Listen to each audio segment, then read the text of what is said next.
శల్యుడు మద్రరాజ్యానికి రాజు. పాండురాజు రెండవ భార్య అయిన మాద్రికి సోదరుడు. అంటే నకుల సహదేవులకు స్వయాన మేనమామ అవుతాడు. పాండవుల అజ్ఞాతవాసం ముగియగానే శల్యుడు వాళ్లను కలవడానికి బయలుదేరుతాడు. దారిలో అతడికి ఎన్నో సౌకర్యాలతో గుడారాలు ఏర్పాటు చేసి ఉంటారు.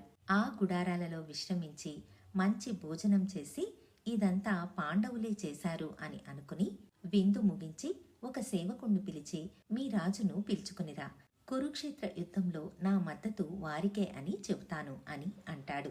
అయితే అక్కడికి దుర్యోధనుడు రావడాన్ని చూసి కంగు తింటాడు. ఆ సౌకర్యాలన్నీ చేసింది పాండవులు కాదు, దుర్యోధనుడు. శల్యుణ్ణి తన వలలో వేసుకోవడానికి దుర్యోధనుడు ఆడిన నాటకం అది. అయితే ఇచ్చిన మాట తప్పలేక శల్యుడు కురుక్షేత్రంలో కౌరవుల వైపే యుద్ధం చేయవలసి వచ్చింది. అయితే 17వ రోజు యుద్ధంలో కర్ణుడికి సారథిగా వహించిన శల్యుడు సూటిపోటి మాటలతో కర్ణుణ్ణి కృంగదీసి కర్ణుడి చావుకు ఉన్న 100 కారణాలలో అతడు కూడా ఒక కారణం అయ్యాడు.